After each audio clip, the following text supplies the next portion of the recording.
Bueno, ahora sí, buenas tardes a todas y a todos. Gracias por conectarse con esta actividad. Nos acompaña el asesor general de gobierno en esta conferencia que va a dar el profesor Francisco Javier de Lucas Martín. Quiero decir simplemente que esta reunión tiene gran relevancia, no solo por la importancia académica realmente significativa de nuestro invitado, sino que porque la temática que va a abordar relativo a su posición, sobre todo en la ponencia como senador que es en las Cortes Generales del Senado de España, respecto de lo que terminó siendo la ley que regula el ejercicio de la eutanasia, abre un montón de debates y cuestiones, desde si es un derecho subjetivo, si es una prestación garantizada, la cuestión de los equilibrios entre el derecho a la vida como deber absoluto o la libertad individual, el consentimiento informado y tantas otras cuestiones que para quienes ejercen y desarrollan el asesoramiento jurídico del Estado es un aporte significativo. Simplemente quiero decir también que el currículum y la presentación va a correr por cuenta de nuestra moderadora, la magístera Agustina Hernández Boloña, que ha sido a veces el nexo, porque he estudiado con el profesor Martín en la Universidad de Valencia. Simplemente rescatar que a la carrera y al brillo de su desarrollo académico intelectual, tanto en la filosofía del derecho como en los derechos humanos, como en el cine y el derecho, a que se ha dedicado mucho y de manera muy interesante, la forma desinteresada, porque solo bastó unos minutos para darle la invitación y muy gustosamente, de manera espontánea y desinteresada, se prestó amable y afablemente a esta conversación, lo cual también habla de la vocación docente. Así que, profesor de Lucas Martín, muchísimas gracias. Y doctor Pérez Teruel, y la bienvenida, nos escuchamos. Bueno, buenas tardes a todos y a todas los participantes de este encuentro. En primer lugar, agradecerle al doctor Javier de Lucas la deferencia de aceptar participar en esta actividad, al doctor Horacio Bacareza, que le está coordinando, y fundamentalmente a la doctora Agustina Hernández Boloña, que nos acercó esta propuesta. Esto para la Asesoría General de Gobierno y para la Escuela de Abogacía de la Administración Pública Provincial es importantísimo, porque es la primera vez, o digamos, después de mucho tiempo, retomamos la posibilidad de tener conferencias internacionales que a los abogados y abogadas del Estado provincial nos enriquece muchísimo, porque el estudio del derecho comparado nos permite extender las fronteras de nuestro conocimiento y también evaluar cómo otras sociedades se están enfrentando y cómo proponen resolver los dilemas que nos acerca la modernidad o la posmodernidad, como le gusta decir a nuestro amigo Bacareza. En ese sentido, le agradezco al profesor de Lucas nuevamente su participación y a la doctora Hernández Boloña la iniciativa que, insisto, enriquece muchísimo, no solo la oferta académica que está llevando adelante la escuela, sino también nos ayuda a continuar con el proceso de consolidación institucional de nuestra casa, que ahora también es su casa, Javier, que es la Asesoría General de Gobierno de la provincia de Buenos Aires. No les robo más minutos de esta impresionante conferencia que vamos a escuchar. Les doy nuevamente las bienvenidas a todos y a todas y los invito a seguir participando activamente y propositivamente de las actividades de nuestra escuela. Muchas gracias. Bueno, Agustina, a tu tarea. Bueno, buenas tardes a todos y a todas. Muchas gracias al asesor general de gobierno por haber aceptado esta propuesta de esta conferencia internacional y al doctor Horacio Bacarezas también por haberla recepcionado tan gustosamente. Y particularmente muchas gracias al profesor Javier de Lucas, a quien me da muchísima alegría volver a ver y compartir nuevamente con él un espacio académico y de discusión sobre el derecho, sobre la filosofía del derecho y sobre los derechos humanos. Muchas gracias realmente, Javier. Voy a, presentarlo brevemente porque tiene un extensísimo currículum y voy a hacer una pregunta disparadora para que él pueda ahondar sobre el tema que hoy nos trae a escuchar y a debatir. Pedirles nuevamente que mantengan sus micrófonos apagados. Pueden escribir en el chat si tienen alguna pregunta. Yo voy recogiendo las preguntas que tengan, o cuando termine el profesor Javier de Lucas la exposición, vamos a abrir una instancia de preguntas que iremos ordenando. Pueden usar el recurso de levantar la mano o escribirla, y haremos, 2 o 3 preguntas que él conteste, y luego también volveremos a abrir una instancia de preguntas, lo mismo, 2 o 3 preguntas, para que sea también más interesante la interacción entre lo que sucede efectivamente en España y, cómo podemos pensarlo desde el derecho argentino. El profesor Francisco Javier de Lucas Martín es actualmente senador de España por Valencia desde el año 2019, es presidente de la Comisión de Ciencia, Innovación y Universidades del Senado Español, es catedrático de Filosofía del Derecho y Filosofía Política en el Instituto de Derechos Humanos de la Universidad de Valencia, es autor de múltiples obras referidas al derecho internacional, a las políticas de integración y migraciones, y fue distinguido con la Medalla de Plata de la Cruz Roja de España por su trabajo en el ámbito de la inmigración y el Premio Internacional Cinema Liber Press de 2015. Además, es un excelente compañero de lucha, así que muchísimas gracias, Javier. La pregunta disparadora es: ¿por qué la regulación de la eutanasia y del suicidio asistido sería coherente con la lógica de los derechos, el Estado de Derecho y la democracia?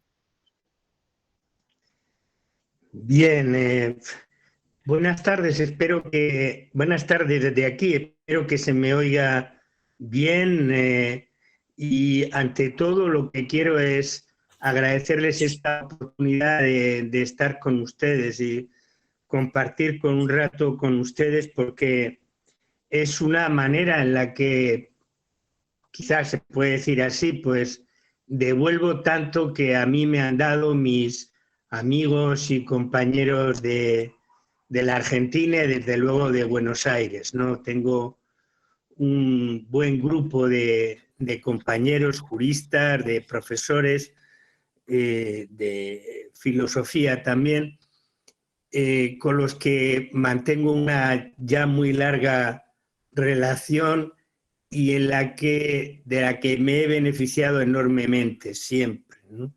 He aprendido muchísimo con ellos, leyéndoles, debatiendo con ellos, y entonces esto es una manera, espero, en la que yo pueda devolver algo de lo que he recibido, y a la espera de que quizá todavía haya alguna oportunidad de verse en esa queridísima tierra. Agradezco, por supuesto, al profesor Bacarezza y a las autoridades de la Asesoría General del Gobierno y Escuela de Abogacía esta invitación, y desde luego a mi compañera y amiga Agostina, con la que siempre he trabajado con muy buena sintonía, que es una sintonía también, como ella decía, de militancia en algunas causas que no siempre van bien, pero lo importante es compartir ese trabajo, ¿no? Yo creo que con Agostina, de las pocas cosas que no compartimos es esta prioridad mía por los temas de cine y derecho, aunque a ella le interesan, pero no de la manera en que me ocupan a mí. Quiere decir que es uno de los asuntos a los que dedico cada vez más tiempo, ¿no? Bueno, entiendo que la pregunta de Agostina es una pregunta particularmente importante, pero si me lo permitís, si me lo permites, Agostina, voy a dejar ese asunto para el final de mi intervención. Yo creo que ese es un enfoque particularmente importante, y desde luego lo es en países donde la tradición democrática y también la tradición de, si me lo permiten decir así, de laicidad es muy reciente, a pesar de que la historia de política española y la historia del constitucionalismo pueda ofrecer algunos ejemplos importantes, pero lo cierto es que nosotros tenemos solo una etapa de 50 años, no llega, de 40 y tantos de democracia, y desde el punto de vista de lo que me parece que es un punto de partida para un enfoque correcto, a mi juicio, de la regulación de la eutanasia, la dimensión de laicidad es capital, y hay que reconocer que no es la tradición dominante en la historia política y en la historia constitucional española. No hace falta explicar que el mío es un país en el que el confesionalismo ha sido muy importante, incluso se podría decir que todavía hoy, con la Constitución de 1978 en la mano, España no se define como un Estado laico, ¿no? Se define como un Estado no confesional, pero al mismo tiempo constitucionalmente hay una referencia muy importante a la Iglesia Católica y al vínculo social y a la influencia y a la autoridad que esa Iglesia tiene en la praxis y en las instituciones de mi país, aunque vivamos, como seguramente saben todos ustedes, un proceso creciente de laicización, o algunos prefieren decir de desacralización, ¿no? Pero siendo esto muy importante, lo voy a dejar para el último de los 4 puntos en los que quiero dividir mi exposición. Quisiera, en primer lugar, de un modo muy breve, hacer referencia a algo que es obvio, pero que entre juristas, y supongo que la mayoría de los que me escuchan lo son, entre juristas no se tiene siempre en cuenta, ¿no? Es muy frecuente que entre juristas el debate se reduzca a la perspectiva técnico-jurídica, en el mejor de los casos a la perspectiva constitucional y al enfoque de un debate en términos de derechos fundamentales, y aún es más frecuente que el debate sobre la eutanasia entre juristas se reduzca a la dimensión penal, entre otras cosas porque buena parte de las legislaciones, en la vigente en mi país también, hasta la entrada en vigor de esta ley, la Ley Orgánica 3/2021, en la que, como ha tenido la amabilidad de referir el doctor Vacarezza, tuve la suerte, así lo considero, de ser ponente de esta ley en su lectura en el Senado, en la segunda Cámara, pero hasta que entra en vigor esta ley, lo que había era un problema, una situación de penalización de las prácticas de suicidio asistido y, por tanto, de las prácticas eutanásicas, si se pudiera hablar en esos términos, ¿no? Y, sin embargo, este no es, como saben seguramente todos ustedes, este no es el fondo de la cuestión. O sea que, en primer lugar, voy a referirme a la complejidad de este debate. En segundo término, me referiré a los 2 modelos de regulación en términos, digamos, hablando de un modo más general de la eutanasia en el contexto en el que yo me muevo, que es básicamente el contexto europeo. Confieso mi ignorancia de derecho comparado general en el ámbito latinoamericano, y solo conozco con un poco más de detalle el contexto de los Estados Unidos de Norteamérica, ¿no? Y hablaré de esos 2 modelos para luego referirme a lo que es el núcleo de mi intervención, el tercer punto, que es la discusión sobre si podemos hablar de la eutanasia como un derecho. Porque la ley española, de la que parte mi explicación, la configura así, configura a la eutanasia como un derecho a solicitar y a recibir una prestación asistida para la muerte. ¿Es un derecho de qué tipo? ¿Es un derecho civil personalísimo, como quieren algunos? ¿Es incluso, como sostenemos otros, un derecho fundamental y en qué condiciones? ¿Cuáles son las razones de técnica legislativa, las razones justificativas, las razones de oportunidad social para configurar este derecho? Ese será el núcleo, el tercer punto, pero será el núcleo de mi intervención. Y en cuarto lugar es cuando acudiré al planteamiento que me ha hecho Agostina, que es un planteamiento para mí central, porque yo entiendo que la regulación de la eutanasia es coherente con al menos con un modo de entender lo que diría la lógica democrática, o los principios inspiradores de un modelo de legitimidad democrática del derecho y de un modelo también de prioridad en los bienes jurídicos que apunta sobre todo a la noción de autonomía como libertad y a la noción de dignidad. Eso lo tendré que explicar y será el último punto. Empiezo por lo que seguramente todos ustedes tienen clarísimo. Este no es un asunto, digamos, solo de debate técnico-jurídico sobre oportunidad, digamos, de respuestas de técnica legislativa ante una cierta demanda social, ¿no?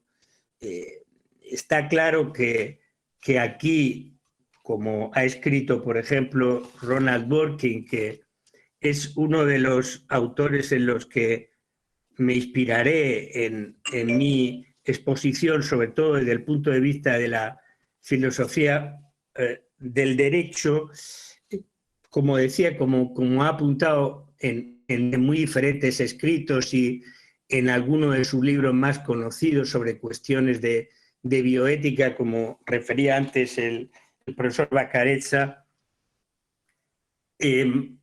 la cuestión de fondo toca al vínculo, al sentido mismo del vínculo social, a la relación que hay entre nuestra propia identidad como seres humanos dignos y al ámbito de ejercicio de la libertad en convivencia social, ¿no?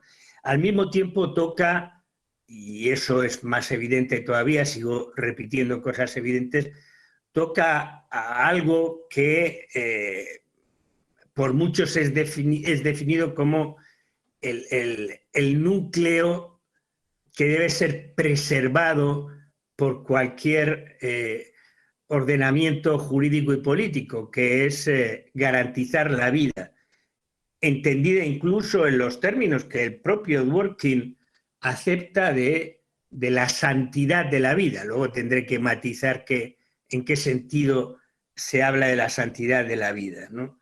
Pero es verdad que el ámbito de la vida, y este es un matiz que a mí me parece que no siempre se pone de manifiesto, la muerte como continuidad de la vida, porque la muerte no es ruptura de la vida como se enfoca tantas veces, sino que es el lógico destino de la vida, ¿no? Entonces, pensar en la muerte únicamente en los términos de negación, en los términos del mal, en los términos que nos provocan el miedo al final, es solo una de las perspectivas posibles. Yo en eso soy muy deudor, como seguramente algunos de los que me escuchan, de un planteamiento que viene en filosofía, seguro que lo conocen ustedes, de algunos de los representantes más conocidos del estoicismo, ¿no? Y me voy a referir a dos del estoicismo latino. Uno es el el emperador filósofo Marco Aurelio, el autor de ese libro que para muchos de nosotros es un libro de cabecera, Las Meditaciones, donde Marco Aurelio escribe que la tarea más noble de la razón es elegir cuándo irse de este mundo. Y eso lo completa otro conocido filósofo estoico, en este caso un cordobés, Séneca, cuando escribe que el problema ante la muerte no es si se trata de huir de la vida, sino de saber dejar la vida. Es decir, que la muerte sea un acto coherente con la vida que hemos llevado y sobre todo con la vida que queremos llevar. Y eso a mí me hace pensar siempre en un poema muy conocido de Rainer Maria Rilke, donde está esa cita preciosa de Señor, dale a cada uno su propia muerte, ¿no? Que es una oración que puede ser entendida perfectamente en el sentido laico y no necesariamente en el sentido religioso, ¿no? Una aspiración de coherencia, es decir, que la muerte sea la continuidad con la vida que hemos tratado de construir y que a veces no podemos construir, porque es evidente que no siempre podemos construir la propia vida, no siempre tenemos la suerte de que la propia vida la vivamos como una vida en condiciones de dignidad y por tanto que la muerte pueda ser el corolario de esa dignidad, el bien morir.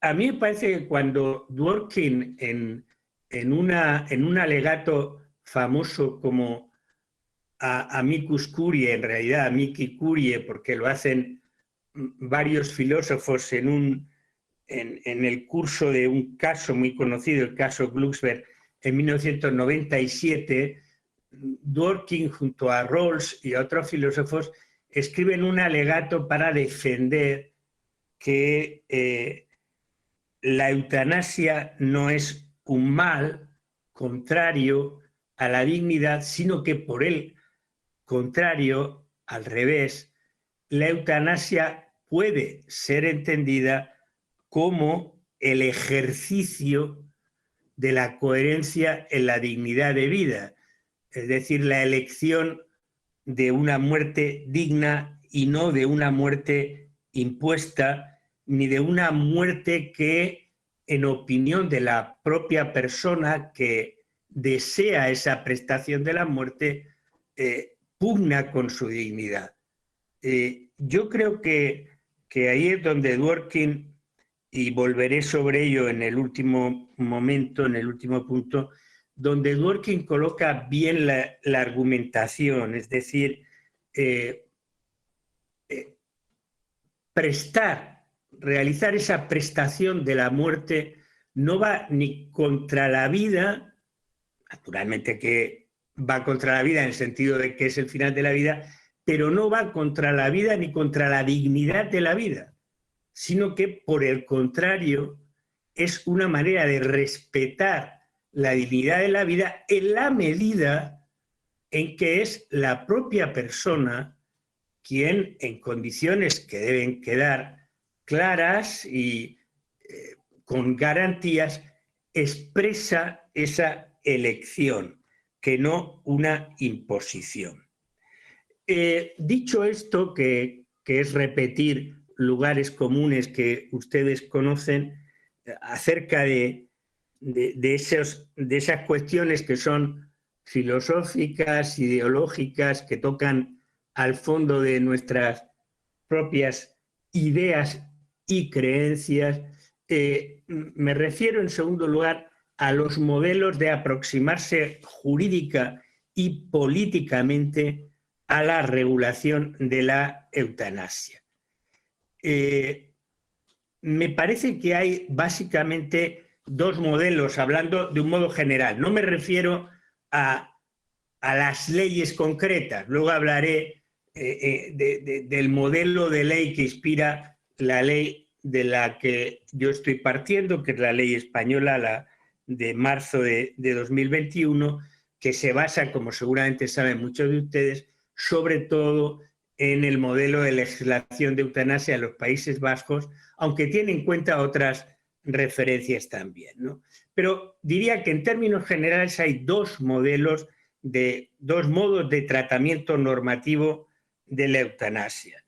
De tratamiento normativo que no consista solo en la prohibición. Naturalmente, hay un primer modelo que sostiene que la eutanasia es una práctica que produce la muerte y como tal la asimila al homicidio, incluso al asesinato, ¿no? En los modelos de regulación, entre comillas, positiva de la eutanasia, distinguiríamos de un lado los países que han buscado, en todo caso, despenalizar las conductas eutanásicas cuando se considera que esas conductas son realizadas no por un interés propio y que causa o que prescinde del daño a un bien de otro tan importante como el de la vida, sino precisamente en aras de lo que, en términos más o menos generales, podríamos llamar una razón compasiva. La vía en esos casos es establecer, como saben ustedes, bien excepciones, bien causas atenuantes, bien incluso despenalizaciones de las conductas eutanásicas en función de diferentes supuestos de ese ejercicio de piedad compasiva, que no busca el daño del tercero, que supone el fin de la vida, sino ayudar y aliviar, en la mayor parte de los casos, el sufrimiento. Es verdad que la mayoría de las legislaciones que han optado por esta vía coinciden en plantear problemas de técnica jurídica porque suelen generar espacios jurídicos indeterminados que no ofrecen las garantías necesarias y en todo caso dejan un margen demasiado amplio a la discrecionalidad del operador jurídico, normalmente el juez, que tiene que enfrentarse a la evaluación de esas conductas. De manera que se da con frecuencia, y ese ha sido también el caso en España de algunos supuestos conocidos, incluso muy mediáticos, de personas que manifiestamente no actúan por daño, no actúan por adquirir una herencia, no actúan por animadversión a la persona, sino que han actuado para paliar el sufrimiento y que sin embargo, a lo que sin embargo se les ha aplicado la sanción penal, ¿no? Frente a esta vía de la despenalización, que naturalmente puede ser una vía, digamos, incluso loable en la medida en que la técnica jurídica, la técnica legislativa penal sea muy precisa. Es decir, que se establezcan con mucha claridad las circunstancias que atenúan o que incluso eximen la responsabilidad penal de las prácticas eutanásicas. Hay una segunda vía, que es donde se sitúa, entre otros países, el caso español de esta ley que les vengo comentando, la ley de marzo de 2021, que lo que hacen es regular la práctica de la eutanasia como una práctica legalmente aceptable, tanto en la variedad de la eutanasia que se aplica la propia persona a sí misma, aunque sea con ayuda de personal sanitario o no, que le suministra los elementos para quitarse la vida, como en el caso de lo que llamamos eutanasia activa, que es el caso en el que el personal sanitario es el que practica esa intervención que supone el fin de la vida del paciente. Desde luego, la ley de la que les hablo es una ley que se distingue o que se alinea, mejor dicho, en esta segunda acepción o en este segundo modelo de regulación jurídica de la eutanasia. Y básicamente se orienta a garantizar como un derecho de las personas que quieran ejercerlo la solicitud para que se ponga fin a su vida cuando se produce en un contexto definido, ese es el modelo español, por un padecimiento grave, crónico e imposibilitante o por enfermedad grave e incurable causante de un sufrimiento intolerable. Por supuesto que ese enunciado no basta para explicar el modelo de regulación de la eutanasia de la ley. La ley es una ley no excesivamente larga, son 19 artículos, tiene disposiciones finales, adicionales y transitorias que son interesantes y sobre todo la ley se fija en las condiciones de formulación de la solicitud y de evaluación de la solicitud. Y aquí hay que decir que el legislador español, o nosotros, y si se me permite hablar así, los legisladores españoles, hemos optado por un modelo que yo llamaría hipergarantista. Porque a diferencia del modelo de Países Bajos y de otros países, hemos establecido una comisión que interviene en el proceso y puede pararlo incluso frente a la demanda del solicitante de la práctica eutanásica. La comisión de evaluación y garantía no es una comisión a posteriori como en otras legislaciones en las que existe simplemente para comprobar que se han cumplido los requisitos de la ley una vez que se ha producido la intervención eutanásica. No, en el caso español, además de establecer requisitos para el sujeto que solicita la práctica, que quiere ejercer el derecho a recibir esa prestación de muerte, se le ponen condiciones, el sujeto debe manifestarla por 2 veces, reiterarla antes de que se produzca la aplicación, se exige condiciones de conciencia y autonomía, salvo que haya un documento previo de testamento vital claro suscrito en el caso de que la persona en ese momento no esté en condiciones, y sobre todo las comisiones de evaluación y garantía pueden desestimar la solicitud. Este es un punto particularmente polémico y yo he de reconocer que yo no estoy de acuerdo con eso. Yo creo que si se toma en serio, coherentemente, la configuración de esta prestación como un derecho prestacional que tiene el sujeto en función de una concepción de la autonomía y dignidad de la persona, en la que la libertad constitucionalmente es un bien jerárquico superior al bien de la vida, aunque la vida evidentemente es una, como cronológicamente, por así decirlo, es la condición sine qua non para que hablemos de otros bienes jurídicos. Pero en el orden jerárquico, y creo que la jurisprudencia constitucional es muy clara, la española y desde luego la europea, básicamente a través de, como saben ustedes, de la Corte de Estrasburgo, de la Corte de Derechos Humanos, que es un tribunal del Consejo de Europa, pero que la Unión Europea ha aceptado como propio en materia de derechos fundamentales y que vincula en materia de derechos fundamentales. La Corte de Estrasburgo ha dejado muy claro que, primero, el derecho a la vida no es un imperativo incondicionado, es decir, no es un deber. Segundo, que el derecho a la vida, como ningún otro derecho, es un derecho absoluto.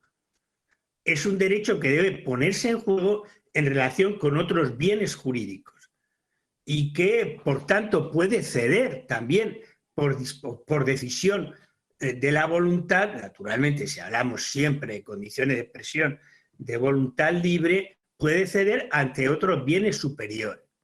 Puede ceder, y esto es lo que me parece más importante en el caso que nos ocupa de la eutanasia, puede ceder ante una noción de dignidad y de libertad. Y, por tanto, en ese sentido, a mí me parece relativamente claro que la regulación de la eutanasia no tendría por qué estar supeditada, como sí que lo hace la ley española, a una decisión de un comité que es básicamente un comité mixto de médicos y de juristas, en el que tiene que haber un segundo médico distinto del médico que trata al paciente y en el que tiene que haber al menos siempre la intervención de un jurista. Aquí se ha planteado un problema en esta ley, pero creo que esta es una cuestión menor que interesa más bien poco a ustedes, salvo que estén directamente aplicados en la cuestión de la regulación jurídica, entonces sí le podría interesar. Hay una cuestión que se plantea en el ámbito del ejercicio de competencias en materia de prestaciones relacionadas con el derecho a la salud, y es la configuración particular que tiene el Estado español como Estado de las autonomías. La dimensión sanitaria, la dimensión de salud, está conferida, está transferida a las comunidades autónomas. Y en algunos casos, como en el caso de Cataluña, del País Vasco, también de Galicia y luego de Andalucía y de Valencia, esa transferencia es prácticamente plena, y es por esa razón por la que en realidad la regulación de esas comisiones y por lo tanto esa parte del procedimiento del ejercicio del derecho a la eutanasia no se hace desde la ley, sino que se deja a las comunidades autónomas. Esto ha sido muy criticado. Yo soy de los que no estoy de acuerdo con eso. No estoy de acuerdo con eso porque ahí hay un riesgo de discriminación o de desigualdad, por decirlo muy claramente, en el ejercicio de un derecho fundamental en función de que uno viva en una comunidad autónoma o en otra. Es decir, que dentro del mismo Estado español, si uno se encuentra con un desarrollo reglamentario por parte de la comunidad autónoma que ha configurado las comisiones de garantía y evaluación de una determinada manera, es evidente que eso va a provocar una mayor dificultad en el ejercicio del derecho. Eso unido a otro elemento básico que en el ámbito del derecho a la vida y que en el ámbito de cuestiones de bioética, como refería antes el profesor Bacarezza y como sabe Agustina, y seguro que Agustina y muchos de los que me escuchan, hay que preservar el derecho a la objeción de conciencia del personal que interviene en estas prácticas. Pues claro, eso plantea en la práctica problemas de considerable dificultad, como sucedió en su día en España cuando por primera vez se despenalizó el aborto y se posibilitó la asistencia a través de la sanidad de la interrupción del embarazo, de la práctica del aborto en la sanidad pública. Se tuvo que regular, obviamente, el derecho a la objeción de conciencia del personal sanitario que entendía que eso era contrario al juramento hipocrático, como en este momento sucede también respecto a esta ley de eutanasia. La oposición a esta ley de eutanasia ha venido también de una parte, aunque no de todo, ni siquiera es mayoritario, de los profesionales sanitarios, de los médicos y de las enfermeras, que entienden que la práctica de la eutanasia es un acto radicalmente contrario al juramento hipocrático que obliga a evitar cualquier conducta que suponga demérito o peligro para la vida. La actuación sanitaria tiene que ir siempre en línea de preservar la vida, ¿no? Por eso ha habido que regular, y la ley lo hace, la objeción de conciencia del personal sanitario que pueda verse ante la tesitura de la circunstancia de ser llamado para intervenir en este proceso, ¿no? Si piensan ustedes que las comunidades autónomas tienen capacidad, los gobiernos regionales, si me puedo expresar así, los parlamentos regionales, mejor sería más apropiado decir, tienen capacidad para configurar esas comisiones que a su vez tienen un margen en el que pueden negar la solicitud, pues claro, yo temo que eso pueda dar lugar a situaciones de discriminación. Si me pregunta por la práctica en este año que llevamos de entrada en vigor de la ley, lo cierto es que el número de intervenciones eutanásicas no es particularmente alto. En la Comunidad Valenciana, que es la región autónoma donde yo vivo, no ha llegado a 20 en este año, pero es verdad que, por ejemplo, en mi comunidad se han producido 2 denegaciones, que yo sepa, por parte de las comisiones de seguimiento y evaluación. El problema es que hay comunidades autónomas que todavía no han regulado, todavía un año después, y a pesar de la obligación que imponía la disposición, las disposiciones transitorias de la ley, todavía no han regulado el reglamento de esas comisiones y su composición. Y hay algunas que han introducido en su composición elementos que a mí me parecen extraños y que tienen que ver con la discusión a la que volveré al final y que me pedía Agostina, con la definición del derecho a la eutanasia como un corolario de la política de laicidad, que a su vez a mí me parece una exigencia de un modelo democrático, ¿no? Por decirlo ya, yo no creo que ni estas comisiones ni las comisiones de bioética que existen prácticamente en todos los establecimientos públicos sanitarios en España tengan que regularse por la moral de un gurú, de un filósofo o por una moral de un líder religioso, ¿no? Ni en esto ni en las comisiones de eutanasia hay otra moral posible a la que referirse que, a mi juicio, la moral pública que se encuentra positivizada en la Constitución. No hay otra, es decir, invocar exigencias o principios morales de alta moralidad, pues porque lo escribió Confucio, Buda o Cristo o Mahoma o el filósofo de moda, el filósofo moral de moda, pues bueno, puede ser interesante desde el punto de vista doctrinal, pero a mí me parece incompatible con una sociedad que, por democrática, tiene que respetar el pluralismo de concepciones de bien y, por lo tanto, las distintas ideas morales. Y la única manera de que haya un marco común es que haya, digamos, consagrados en sede constitucional y en el desarrollo legislativo de la sede constitucional bienes y principios jurídicos que se consideran, digamos, vinculantes. Y que se consideran vinculantes porque así lo ha decidido la mayoría, no porque sean superiores moralmente de acuerdo con tal o cual doctrina. El tercer punto, y voy ya más rápido porque quiero terminar, ya llevamos más de media hora y no quería superar los 45 minutos. El tercer punto que quería definir es qué tipo de derecho es el derecho que se ha configurado en la ley española de marzo de 2021 al hablar del derecho a la prestación de la asistencia a la muerte. Algunos piensan que es solo una libertad negativa, ¿no? Por supuesto, en el otro extremo ha habido quienes, al criticar esta ley, han hablado de un horizonte de prácticas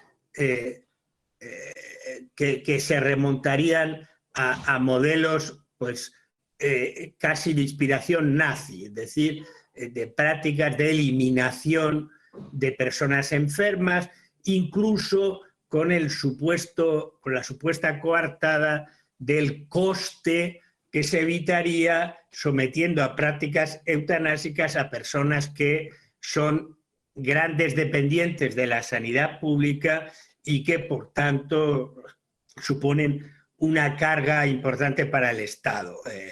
Absolutamente no hay nada de esto en esta ley.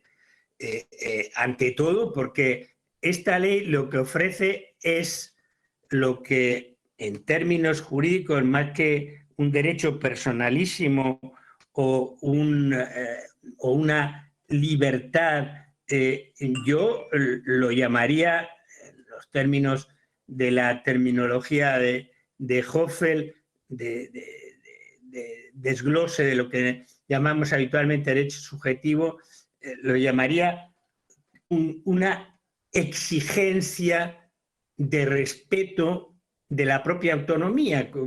Podríamos traducirlo con el término inglés que conocen ustedes y que los juristas manejamos habitualmente, de claim, ¿no? Es decir, se trata de un derecho que se pone a disposición y que sí es derecho porque supone una capacidad de exigir una prestación por parte de los poderes públicos.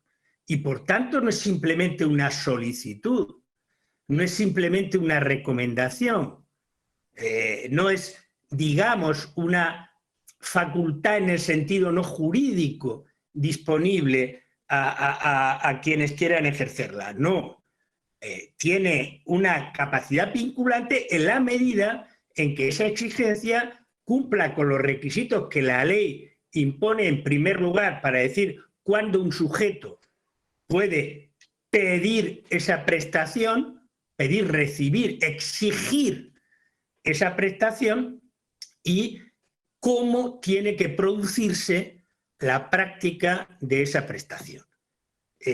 No entro en ese detalle porque está en el texto de la ley y aquellos que estén interesados pues lo podemos debatir, porque quiero ya terminar y quiero terminar volviendo a la pregunta de Agostina, ¿no?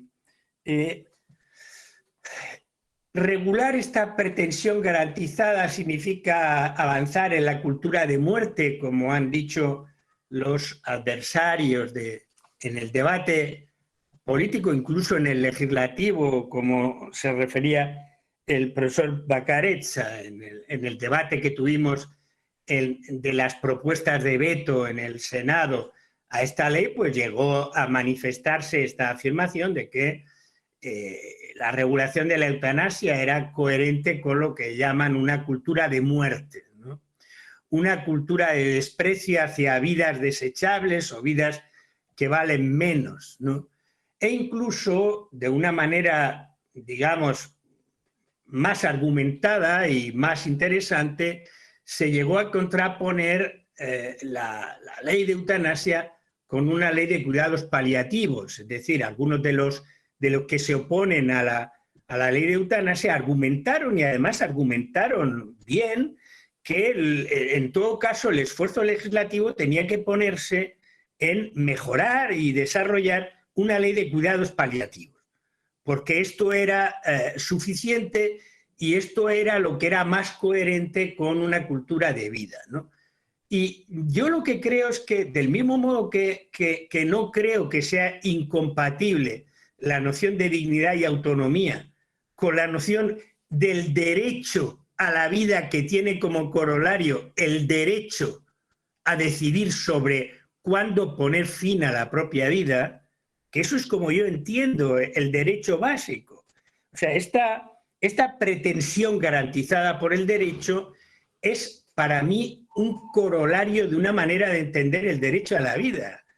El derecho a la vida es un derecho que es algo para quienes tienen una concepción trascendente, religiosa, pero que no es amparable en términos constitucionales, desde luego no en términos de obligaciones jurídicas.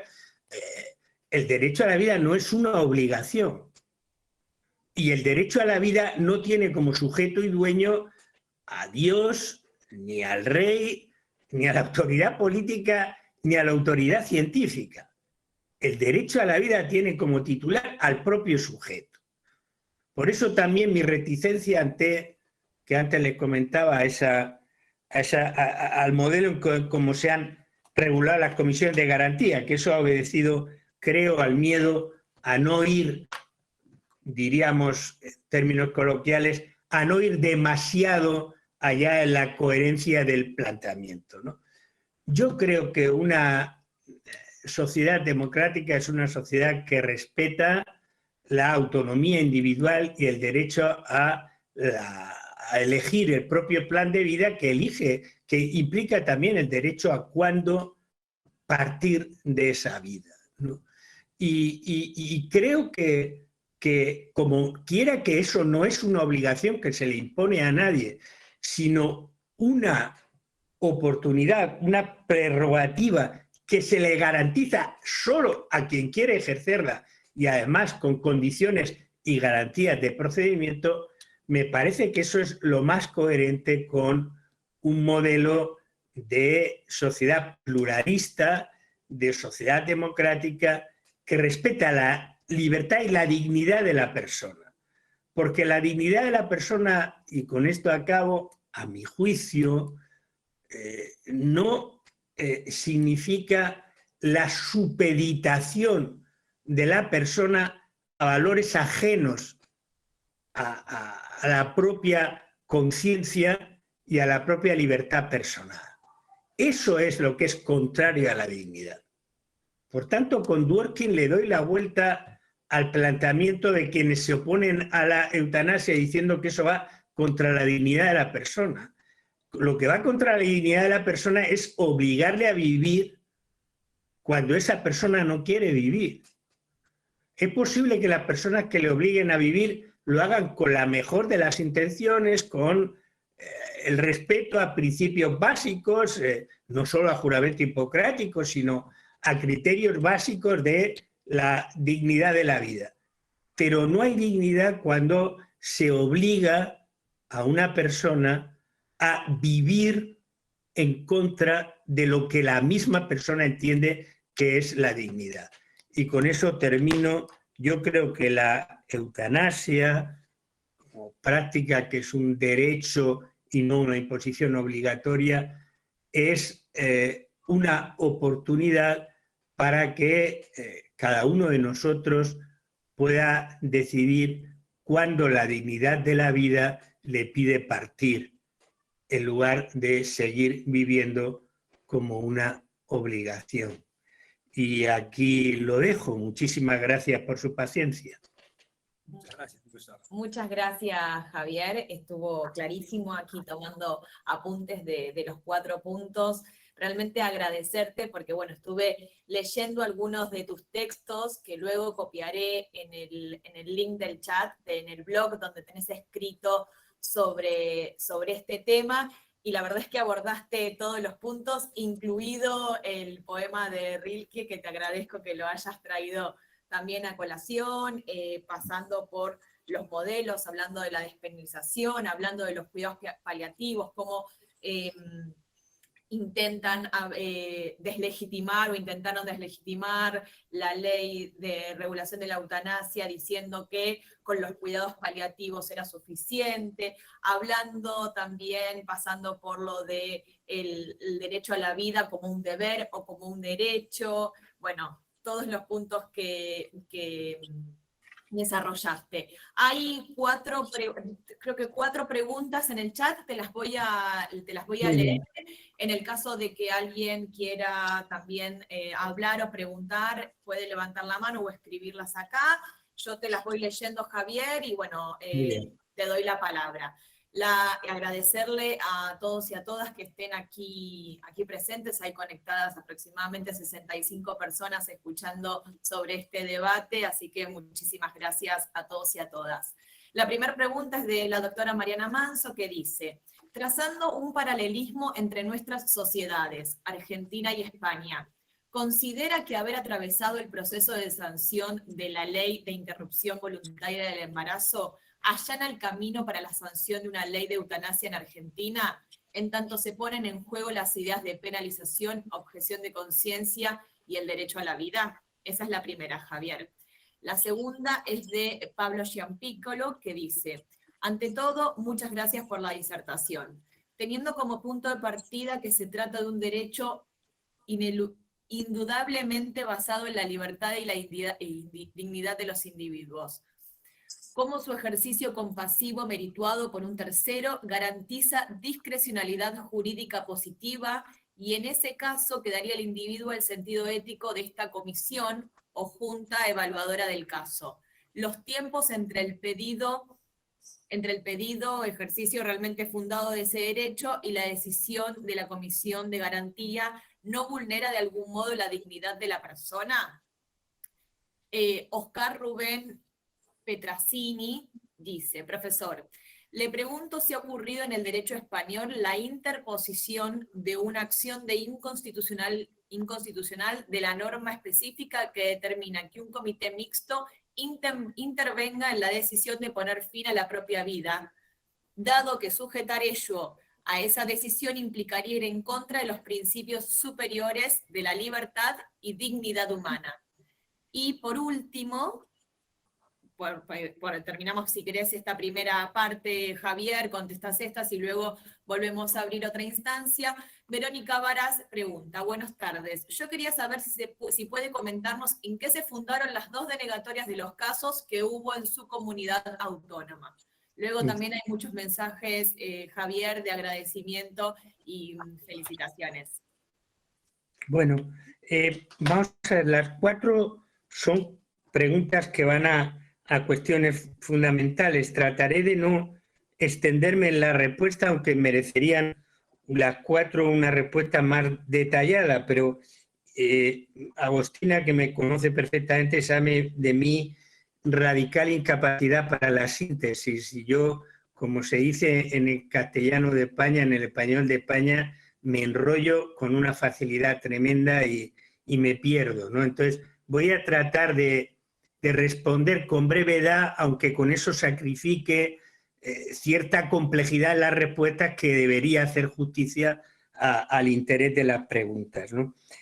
A la señora Mariana Marto le respondo que sí, creo que desde el punto de vista de política legislativa, pero también de la práctica social, yo creo que no conozco tan a fondo la sociedad argentina y por lo tanto lo digo con precaución, pero desde luego en lo que se refiere a la sociedad española está claro que el camino que ha recorrido la práctica legislativa de la ley de la despenalización del aborto y de la interrupción legal del embarazo facilita el camino ante algunas de las dificultades que la ley de eutanasia comporta, en los términos que la señora Marto planteaba con todo acierto, ¿no? En los términos de un desarrollo legislativo de la objeción de conciencia que evite objeciones de conciencia fraudulentas. Siempre la objeción de conciencia es un terreno delicadísimo. Las cuestiones de prueba en términos de objeciones de conciencia, lo saben ustedes, los que son juristas también o mejor que yo, son por definición muy difíciles de probar, porque la conciencia no se prueba, ¿no? Pero es verdad que un mínimo de coherencia en las conductas sí que es exigible. Entonces, por ejemplo, lo que sucedió en los primeros momentos de bloqueo en hospitales públicos por objeción de conciencia de personal sanitario a práctica del aborto, cuando resulta que algunos de los que bloqueaban eso, sin embargo, practicaban el aborto en clínica privada, pues claro, ese tipo de contradicciones que en el fondo tienen que ver con un tema que no he tocado, pero que también está aquí, y que agradezco a la señora Marto que lo haya planteado, porque el tema es que las prácticas eutanásicas, de hecho, no han dejado de existir. Lo que sucede es que hasta ahora, básicamente ha estado al alcance de personas que tenían los medios para poder recurrir a eso. Y por lo tanto, no de mucha gente o por lo menos no de las personas que no tienen recursos económicos, que por tanto tendrían que acudir a la sanidad pública y que con el marco legal en la sanidad pública, pues naturalmente no podían acceder, o incluso las personas que ayudaban eran sometidas a procesos penales. Aquí en España hay algunos de esos casos muy conocidos, ¿no? De manera que sí, estoy de acuerdo con usted en términos de la regulación de la objeción de conciencia, en términos de el modo de entender que la base es la libertad, entendida como autonomía individual. El camino que hemos recorrido en relación con esas leyes de despenalización y de legalización de interrupción del embarazo puede ayudar al camino de desarrollo legal. A Pablo Gianpiccolo ha planteado dos cuestiones importantísimas. Una es los límites, si yo lo he entendido bien, los límites de la discrecionalidad jurídica en decisiones que afectan al proceso de ejercicio, iba a decir ejecución, pero claro, ejecución suena muy mal, hablando de eutanasia, al proceso de ejercicio de la solicitud de prestación de la asistencia de muerte, ¿no? Y además ha puesto el dedo en la llaga de una cuestión que está siendo particularmente criticada en mi país, aunque no tenemos, como digo, estadísticamente un número tan elevado de demandas de esta prestación, que son los retrasos en los plazos que se producen entre que el paciente formula la primera y la segunda solicitud. Les recuerdo que en la ley española hay que reiterarlo por 2 veces, y se produce la decisión de la comisión, ¿no? Además, porque aunque la ley establece un plazo que ha de cumplirse, que en principio supondría que no más allá de 6 semanas tendría que haber esa decisión, la posibilidad de ejecutar la decisión en caso de que haya una tramitación positiva, lo cierto es que en la poca práctica que tenemos hasta ahora es excepcional que se hayan cumplido los plazos que prevé la ley. Es decir, más bien lo que se ha producido es una dilación en los plazos. Y claro, la dilación en los plazos, cuando una persona ha solicitado la prestación para asistencia a morir, es una dilación que a mí me parece particularmente criticable y difícilmente conestable con la noción de dignidad de la persona, ¿no? Entonces, ese punto que señala el señor Gianpiccolo me parece que es uno de los dardos certeros de crítica a la ley. En relación con lo que plantea el señor Óscar Petrasini, realmente la acción de inconstitucionalidad no se ha planteado, y se podía haber planteado, en el sentido en que usted la señala, que es en el sentido en el que yo estaría de acuerdo, es decir, que no se ve coherencia constitucional en que se reconozca que este es un derecho de autonomía individual y que luego se someta, digamos, el ejercicio del derecho a una instancia ajena a la voluntad de la persona, si la persona sigue siendo autónoma, consciente y libre, ¿no? Por el contrario, la única acción de constitucionalidad que conocemos es un recurso de constitucionalidad planteado a la totalidad de la ley, es decir, planteado en el sentido de que la propia ley vulnera el artículo de la Constitución que garantiza el derecho a la vida, y por tanto que la ley de suyo, de fondo, es inconstitucional. Esto está en este momento ante el Tribunal Constitucional del que, por cierto, añadiré que estamos en un contexto de transición porque tiene que cambiar la composición y teóricamente por primera vez en 8 años, en 9 años, habría una composición, aunque estas cosas siempre se deben matizar, progresista, de una mayoría progresista frente a una mayoría conservadora. Y entonces no sabemos lo que puede pasar con ese recurso de constitucionalidad, ¿no? En cambio, debo decir que no puedo responder a la pregunta interesantísima que me plantea la señora Verónica Varas, porque yo no he tenido alcance a los dos supuestos de denegación de la solicitud de práctica de eutanasia en mi comunidad. Hasta donde yo sé, pero no he podido leer el texto, hasta donde yo sé se basan ambos dos en que no había una manifestación de libre voluntad clara y consciente, en uno de los casos porque la persona ya no estaba consciente y entonces se ha acudido al testamento vital y a la manifestación de voluntad expresa de recurrir a la práctica de eutanasia de una persona que luego está ya no consciente y entonces la comisión ha rechazado, yo creo que con un criterio como mínimo discutible. En el otro caso, la verdad es que lo que sé es que hubo una votación mayoritaria dentro de la comisión. Entonces, había al menos uno de los facultativos, no sé si el jurista o uno de los médicos, que estaba a favor y los otros dos estaban en contra. Y aunque cabe el recurso, está previsto en la ley que ante una respuesta denegatoria por parte de la comisión el paciente puede recurrir, pero no se ha producido una resolución. Siento no poderle responder con más detalle. Javier, hay dos preguntas más Vale. que pusieron aquí en el chat, te las voy a leer.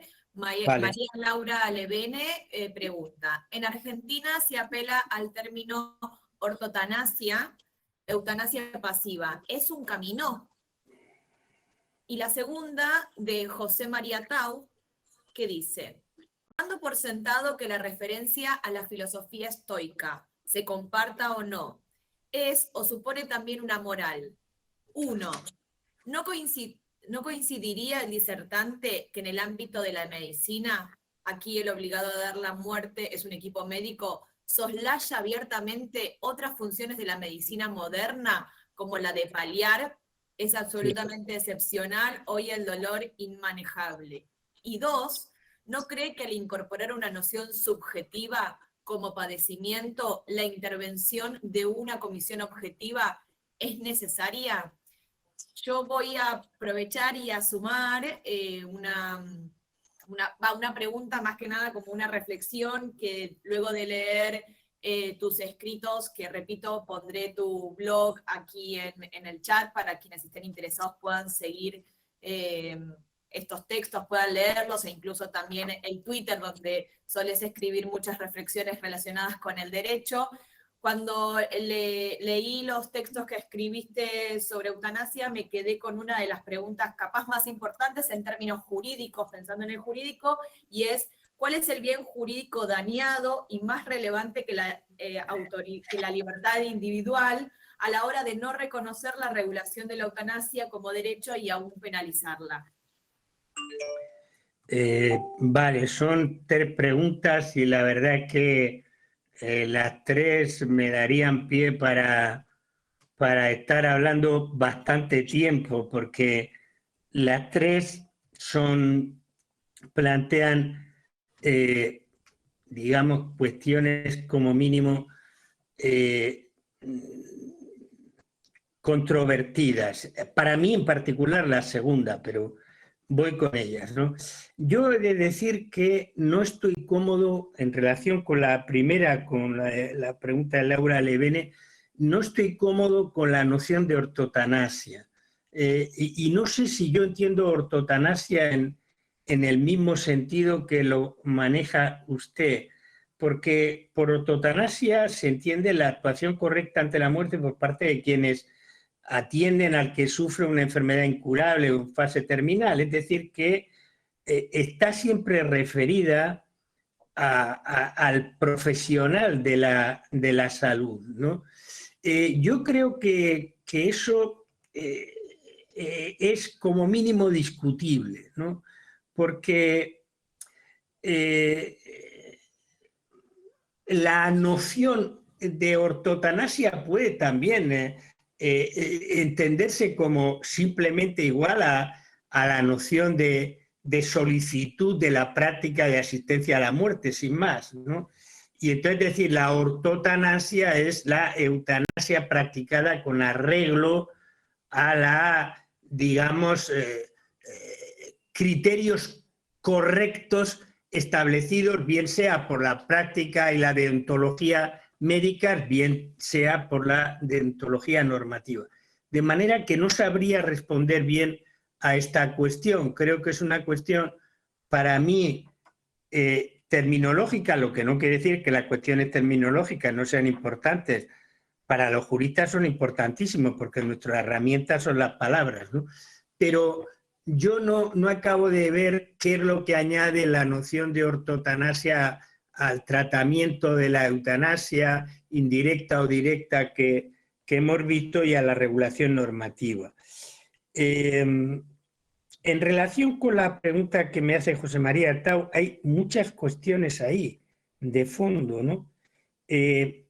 Una cuestión de fondo es en qué medida adscribirse a una concepción, digamos, propia del estoicismo no es, sin más, una opción por una doctrina, entre otras, que no está sancionada por la moral pública y que, por tanto, pues incurre en contradicción con la tesis que yo presentaba. Mi respuesta es que esa es mi posición personal.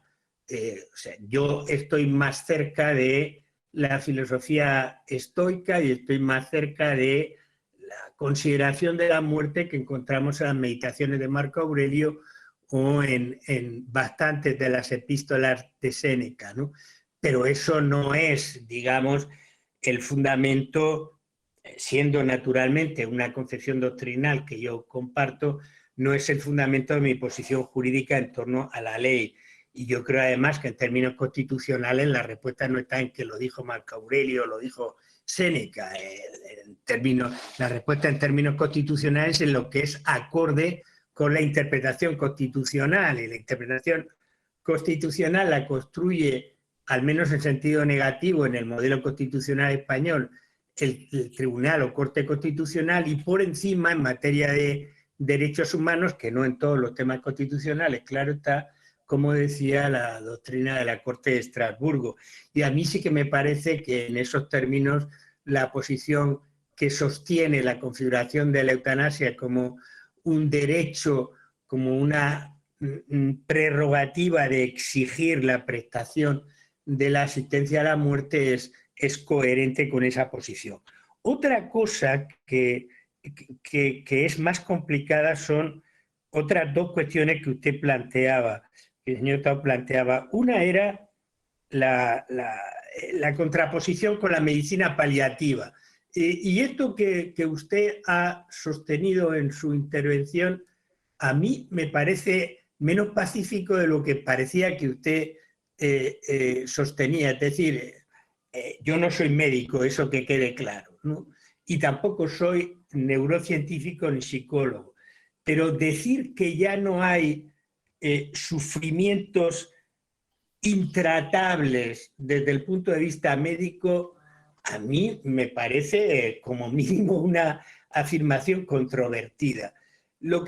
Y en ese sentido yo creo que se puede defender, y yo lo defiendo, que hay que desarrollar la medicina paliativa porque naturalmente no se trata de prolongar la agonía, sino de que el enfermo, en la medida de lo posible, no lleve una vida de tortura y de sufrimiento ante el padecimiento o la enfermedad que tiene, ¿no?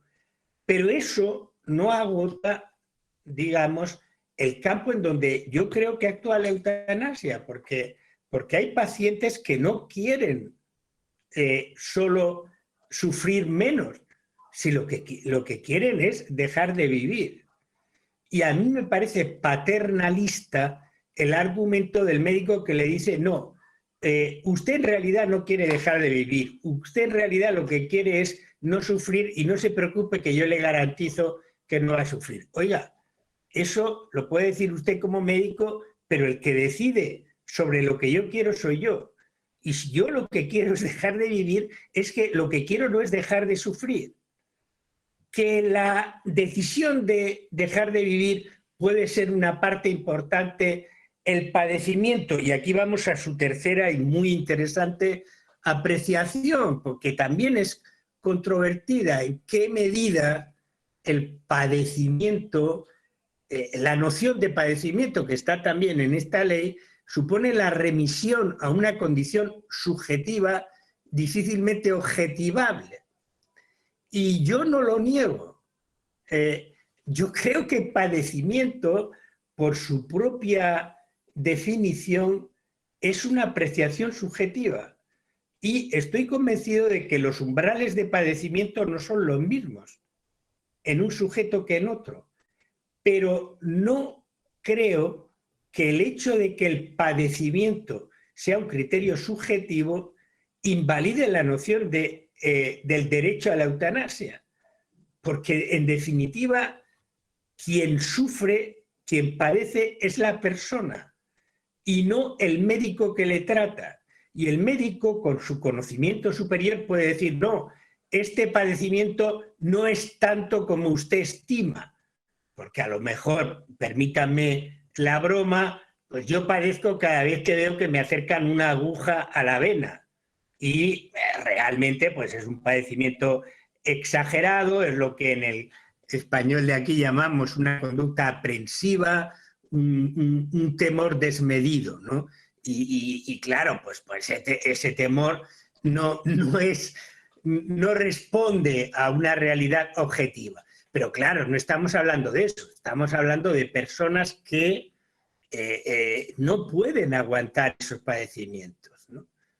Entonces, ahí, aunque sé que es una cuestión controvertida y la pregunta es una pregunta muy certera y no es fácil de responder, yo me inclino por la respuesta de la autonomía de la voluntad. Es decir, si el sujeto dice, mire, basta ya, yo no puedo padecer más, ¿quién es usted para decirle, pues sí, usted puede padecer más? Porque en realidad usted no está padeciendo todo lo que usted cree. Podría padecer muchísimo más, yo lo sé porque soy médico.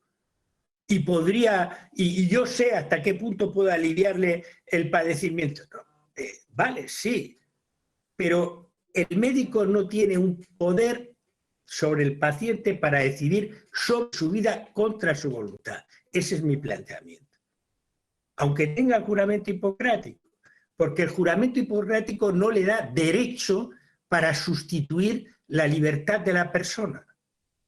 Esa es mi posición. Naturalmente, sé perfectamente que entre los facultativos y entre expertos que saben muchísimo más que yo de medicina, de cuidados paliativos, de las fases terminales, hay posiciones que son, digamos, inconciliables.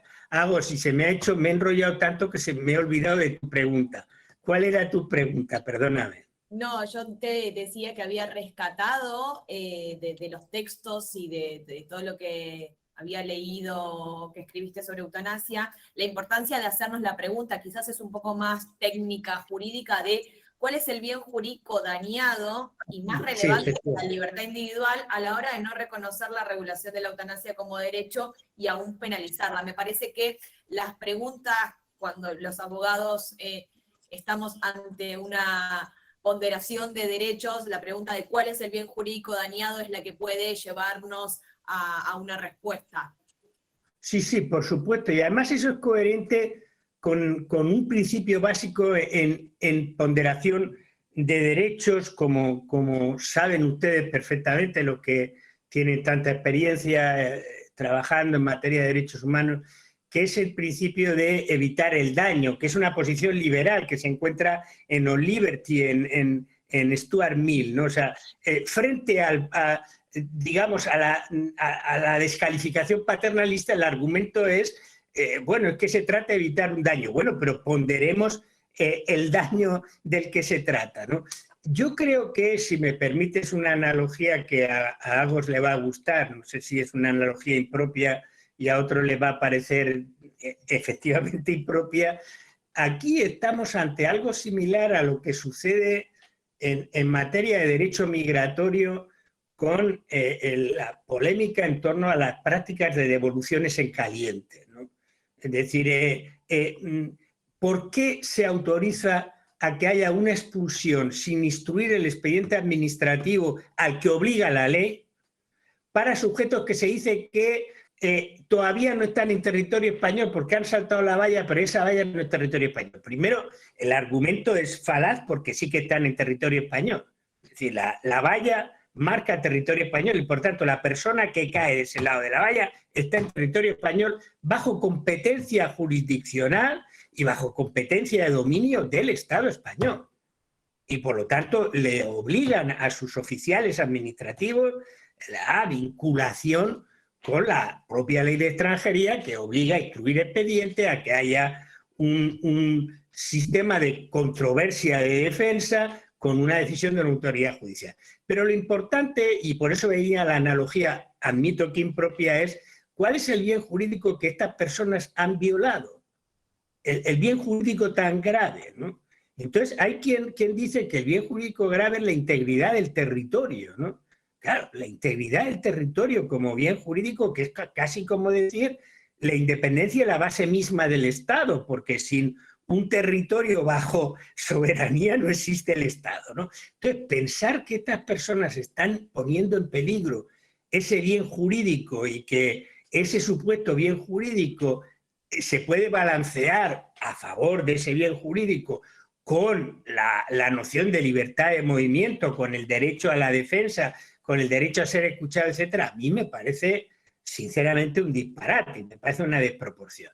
La analogía es impropia, pero sí me parece claro que solo desde una concepción, permítame que lo diga así, trascendente, que no trascendental, de la vida como un deber, como un imperativo, se puede decir que el bien jurídico libertad debe quedar supeditado al bien jurídico vida, ¿no?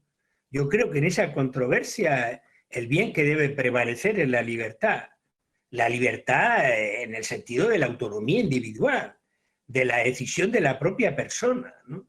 Sobre todo en la medida en que yo no veo cuál es el daño a tercero que causa la práctica de la eutanasia. Porque si lo que se dice es esto que a veces se dice de que la práctica de la eutanasia como la legalización del suicidio son un daño social y privan a la sociedad y en ese sentido pues deben ser contenidos, regulados, incluso prohibidos por el daño social, además del daño afectivo indiscutible y gravísimo a las personas que pertenecen a su entorno familiar o a su entorno afectivo, ¿no? Pero claro, el daño a las personas en términos afectivos confrontado con el bien libertad, me parece que debe ceder el daño a la persona, es más importante el bien libertad.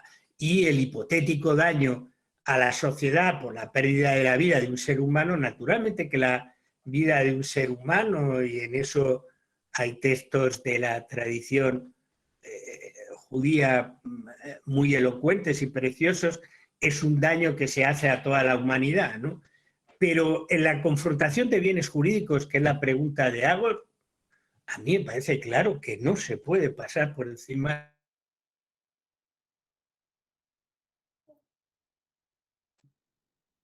a base de matar a otra persona y entonces hay que morir de esa manera, es decir, causando un daño en la vida de otro. Pero si son los supuestos básicos de eutanasia, yo lo tengo claro, el conflicto de bienes jurídicos tiene que resolverse a favor de la libertad individual. Bueno, creo que hasta aquí hemos llegado. El asesor general de gobierno dejó un mensaje agradeciéndote particularmente. Bueno, ahí está, no sé si Santiago querés, agradecer, le dejó un mensaje agradeciéndole a Javier. Nosotros también desde la escuela y desde la Dirección de Relaciones Institucionales te agradecemos enormemente por esta hora y media de debate, de discusión y para tratar un tema tan interesante y poder hacer una comparación entre situaciones, entre contextos y sumar ideas respecto de los derechos. Muchas gracias. Muy bien. Gracias a profesora Bacarezza también.